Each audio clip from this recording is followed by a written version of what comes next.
All right, here are the questions. Sasha, here are your answers. What has 2023 been like for me? Extremely busy. Not only did I finish a record by the band Bunwell that comes out in May of 2024 on Skin Graft in North America and Overdrive in Europe. It's called Mansitude, which took a lot of work, but we released a OXBOW's Love's Holiday with a video for every single song on the record, which took a yeoman's amount of effort to get done on some kind of schedule. It's on Epicac's label, the Epicac label. And then on Feral House, I had released a book called A Walk Across Dirty Water and Straight into Murderer's Row. In addition to that, there was an OXBOW, 18-show OXBOW tour of Europe, and then probably about a 12-show run of the U.S. for OXBOW, and we're about to do some more shows in the U.S., and 2024, we'll have Bunwell on tour in May for the record of the U.S. and Europe. And then OXBOW goes out in June again with, well, I can't tell you who it's with, but the big, I can't tell you until Monday who it's with. You should be able to figure it out, though. A much larger band. It'll be a big deal, culminating with the Hellfest in France. And that's probably a busy and it year for OXBOW, just the beginning for Bunwell. And of course, book shows for the book tour. So it's been pretty busy. And you know, I've got 4 kids as well, a job, and then I'm moving to Spain at the end of 2024. So busy time. Has the world gone crazy, or is everything going according to plan? I think crazy is the plan. I think people choose the emotional states that best accord with their general life philosophy. And at least in America, crazy is a philosophy. What do I mean? What I mean is, if you kill a bunch of 3-year-olds and 4-year-olds, a guy who was crazy, got a gun and went into a preschool and shot 20 or so children, and America did nothing about it. Moreover, in 2023 alone, there have been mass shootings more days than we've had in a year, 365 days in a year. So far, not even at the end of the year, we've had more, we're on target to have more mass shootings than there are days in a year. In other words, a mass shooting for every day in the year. Don't get me wrong, I'm not anti-gun. If you look at the cover of Bunwell's Killers Like Us, that is a firearm I own.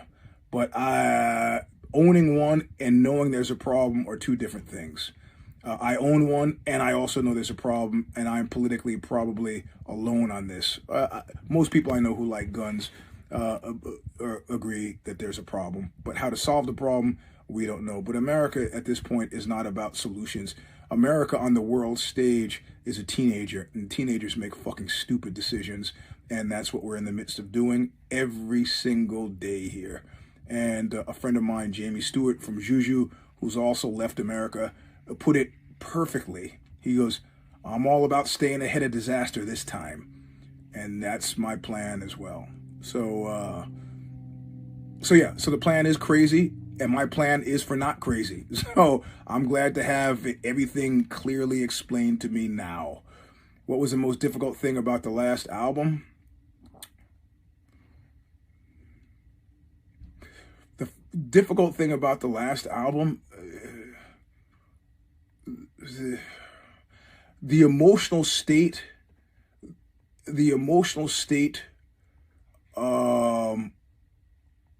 that I found myself in, that allowed me to generate the vocals that I generated for that record, was a difficult one to spend a lot of time in.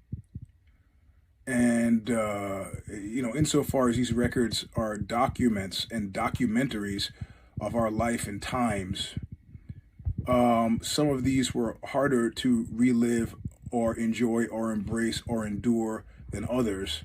But in general, like a friend of mine said about OXBOW, I love OXBOW, but I'm not often in the mood to listen to OXBOW, which I thought, and I would feel, my derivation is I love OXBOW, but it is hard to be in the emotional state. And there's a certain quality of truth-telling that comes along with doing vocals that way that flies in the face of the anticipated critical response. By which I mean, I know how to do an OXBOW record that everybody would love. Like Bob Dylan once said, I could sing better than Caruso if I wanted to. I just don't want to. I could make a perfect OXBOW record tomorrow, but in my mind, the perfect OXBOW record is the one that has a direct one-to-one correlation between thought, feeling, emotion, and state of being, not becoming, but being. And, one of the critics of this one described it as dad rock, and somebody else Anthony Fantano said it was, he didn't, but it's like critiquing my memoir. If I write a novel, well, that's open to critique. But if I do the memoir, I'm just describing to you my life. And so if you don't like it, chances are you haven't liked how I lived my life, and you might find me agreeing with you in that regard. But I still like the book, and I still like the record, and I think it was worth the misery of having to place myself in those emotional states. I'm sure other people in the band would give you a different answer because they were much more involved in the actual creation of the music. But, the cherry on top, the emotional framework, insofar as it sat with me, it was a difficult one to do. The most difficult one was we recorded 21 songs for it. Only 9 or 10 found themselves on to Love's Holiday. The remainder will be framed into another record, but they were all sort of emotionally weird and difficult to deal with. But that's what we're known for, if anything. Not just making another OXBOW record, but communicating what's in here and what's in here. So, tell us about your tour. What was interesting? I tell you what was interesting about the tour. What was most interesting about the tour?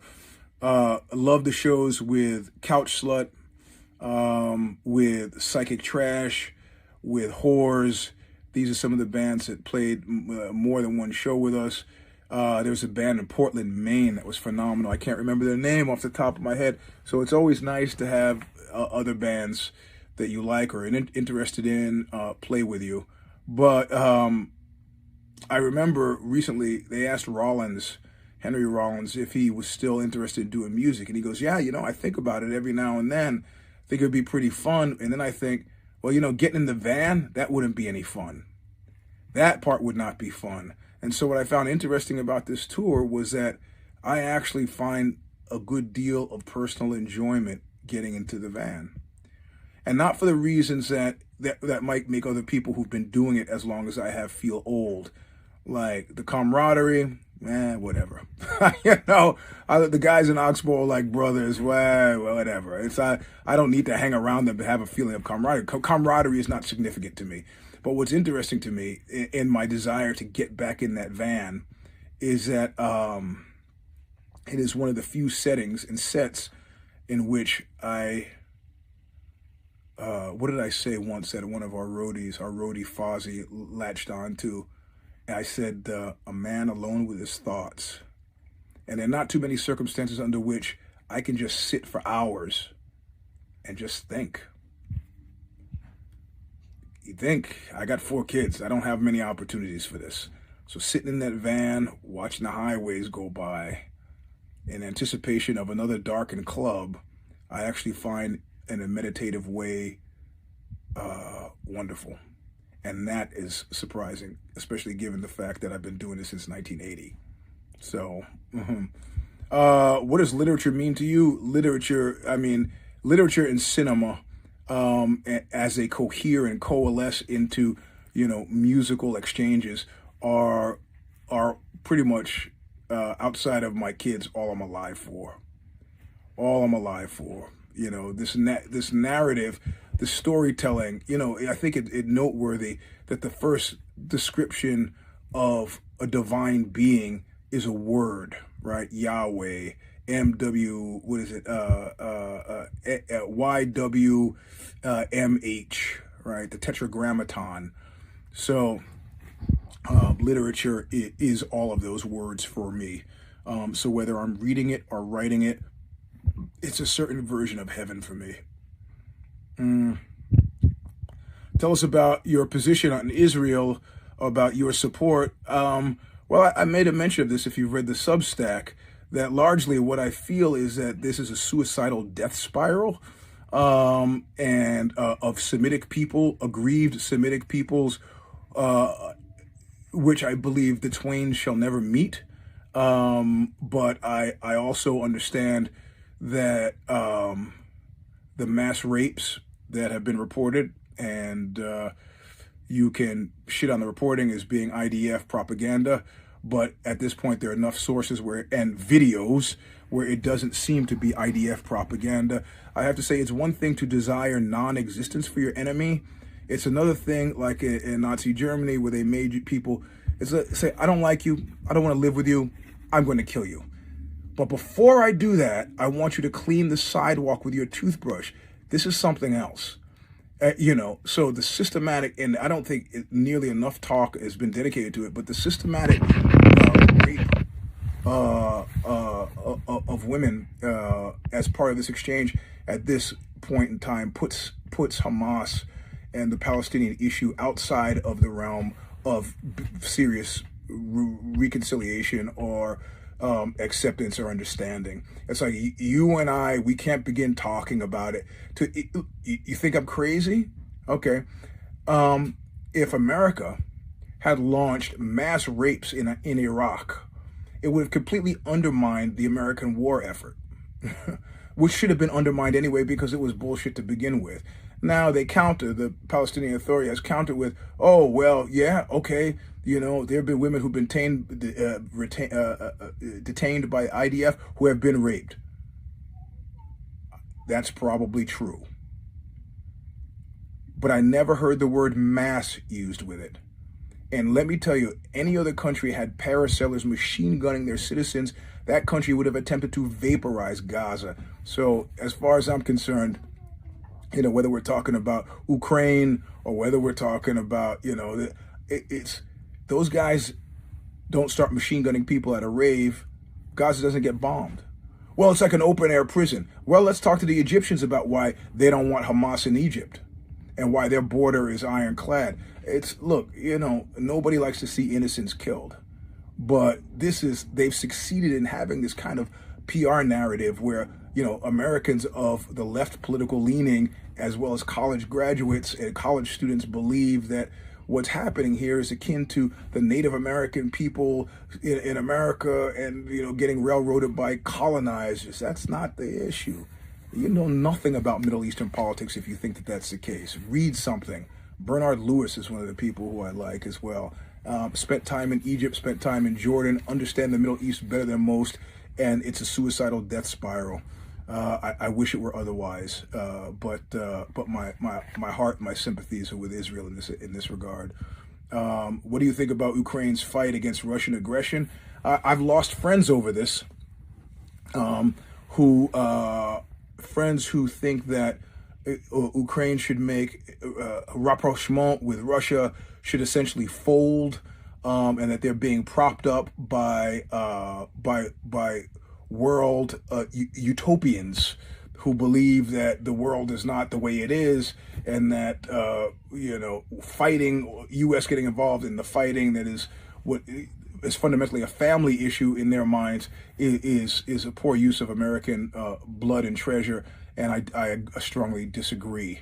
I think Putin's sell-by date was a long time ago, and for the sake of the Russian people, listen, you don't think I know Ukrainians?